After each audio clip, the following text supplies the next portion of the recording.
Trial date has been set for former Philippine President Rodrigo Duterte at the International Criminal Court. The 81-year-old is charged with crimes against humanity due to his hardline war on drugs and against drug dealers policy. His case is to be heard on November 30th at The Hague. Mr. Duterte has rejected the ICC's jurisdiction, and his supporters accuse the court of interfering in the Asian nation's political affairs. Well, for immediate reaction to this, let's speak live to Philippine senator, lawyer and broadcaster Rodante Marcoleta, who speaks to us from the nation's capital. You're most welcome, sir. Thanks for your time today. Good afternoon, Moscow. Good afternoon, Yunan. Hello to you, sir. Thank you so much. Recent political turmoil in the Philippines, as you well know, has ranged from protests over the ICC case against Mr. Duterte to a reshuffling of the Senate. How would you describe the political climate in your nation right now? It's not stable, in a manner of speaking. I'm particularly referring to the Philippine Senate when, as you have observed lately, the leadership of the Senate is always under siege. The minority is now taking all what they can in order for them to wrest the leadership once again on their side. So this is how I can describe the Senate and its activities today. And on Mr. Duterte, both he and his supporters have questioned the ICC's jurisdiction, calling it politically impartial on the world stage, simply saying that justice will not be served there. Is that something you agree with, that sentiment? As a lawyer, I agree with that, because this is the reason why a sector in our country, including several legal minds, have petitioned our Supreme Court to look into what happened to the former president. Is his extraordinary rendition last year legal? Is our domestic judicial system no longer functioning? Is ICC no longer observing the principle of complementarity? All these things. Unfortunately, our Supreme Court is a little bit slow in disposing this particular issue that would have admonished, or that would have guided future events in our country, more particularly when one senator is again at the peril of being renditioned to the ICC in a manner that the former president was also renditioned.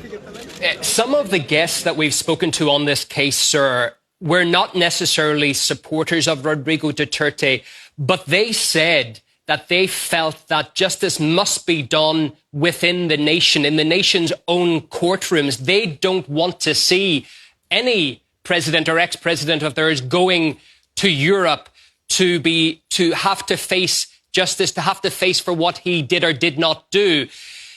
Is that what you're feeling in your nation right now? Is that what people are feeling largely? Yes, largely our people is feeling that. Because, as I had said earlier, our domestic system must be the one that will try any crime as described by the ICC, because we have our own domestic law.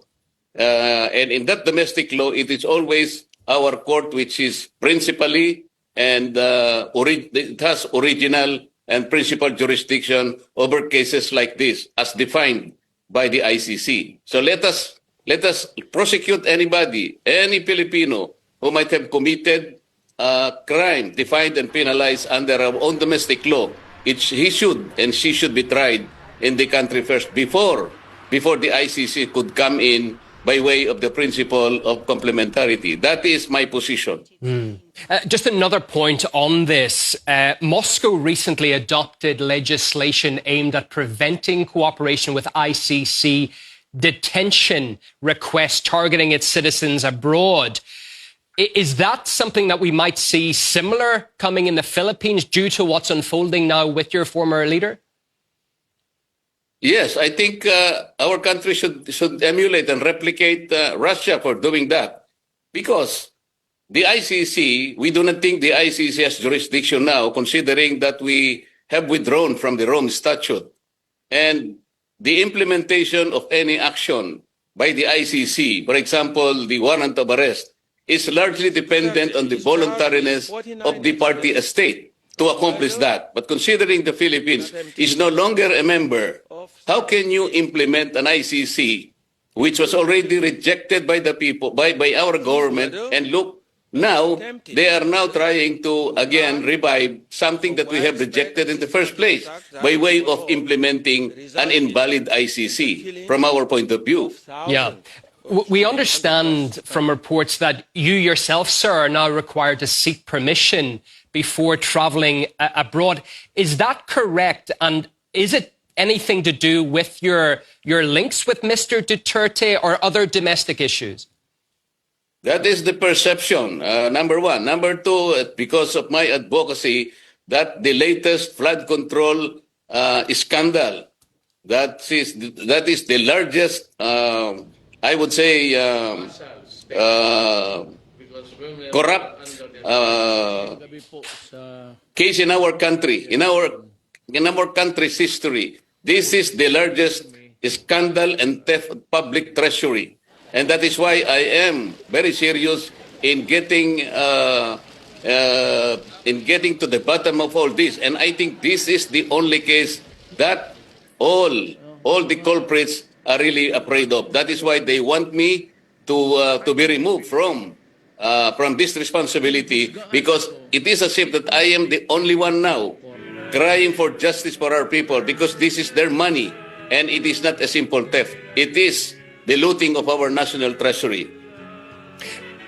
Can I ask now, some years removed from the height of the war on drugs in your country, do you believe that Mr. Duterte, when he was Davao Mayor and later your nation's leader, did it go too far? No. They are only using the term war on drugs to just dramatize the seriousness of our battle against this menace in our country. It is not a war in the sense of in the strict sense of the word. This is not a war crime. It is a government operation. It was a legitimate government operation. When Mr. Duterte was president, he took it upon himself to advocate that this is the single largest problem confronting the country, because we are almost all immersed in this drug problem. So he said that this is the first and the most important problem that I should first address. It is not a war crime. It is a crime against drug pushers. But some of them were only suspected, and there was a shoot and kill policy, was there not? That was the argument of the other side. But if you will take the argument of the people at large, most of the communities were saved from all this. And they have testimonies to tell to everybody that their communities became peaceful, that crime dipped to certain levels, and there was a relative peace in all communities, in all places of our country.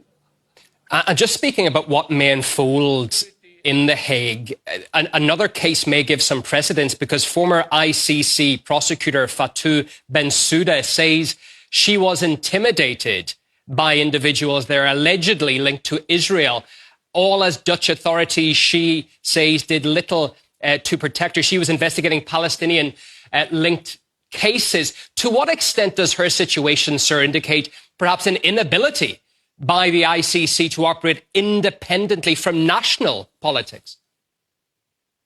But the question is, are they supposed to meddle in our domestic affairs when our judicial system is functioning? The principle of complementarity is very clear. They can only come in as a complementary agency. they are they are the court of last resort. If they found out, or if somebody reported that our judicial system or national prosecutorial system is no longer working, that is the only time that they should come in. But did ICC bother to check whether our Supreme Court, whether our courts are functioning, whether they are able and willing to function? They are all functioning. They are open. They're functional. Then what is the business of the ICC to enter into our domestic legal problem? If you see the International Criminal Court as not fit for purpose right now, would you like to see an alternative set up? And what would that be? What type? I did not say that our judicial system is not fit. It is no, fit. The International Criminal Court, I mean.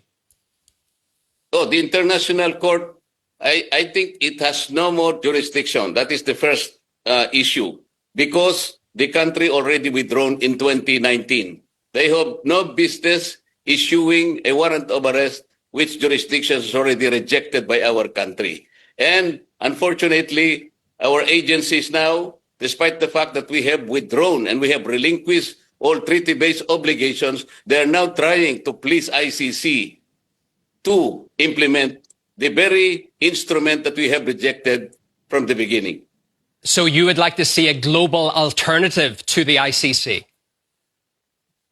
If that is possible, if that is practicable, why not? But I believe let us first give a chance to the domestic system of any party state.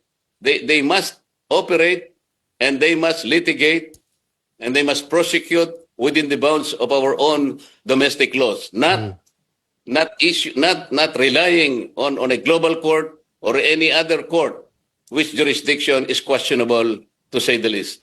And can I ask you, sir, how you feel the November 30th hearing in The Hague will progress as regards Mr. Duterte? I'm in a feeling of uncertainty. I do not know. First of all, I am not sure of the legal system in the ICC.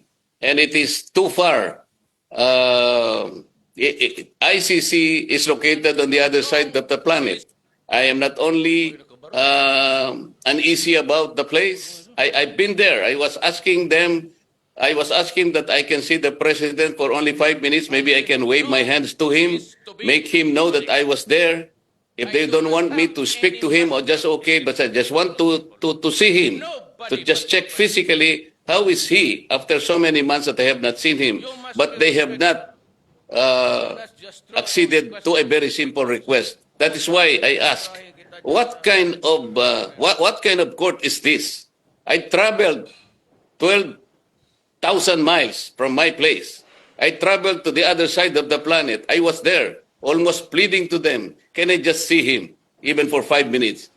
How can I now rely on a court like that when the very human request that I had was rejected? Yeah, your frustration is clear, sir. Thank you so much for giving us an insight into this case from your perspective. Philippine Senator Rodante Marcoleta, thank you very much for your time and your thoughts, sir. Thank you, Yunan. Thank you very much. Now, Western countries spent the latest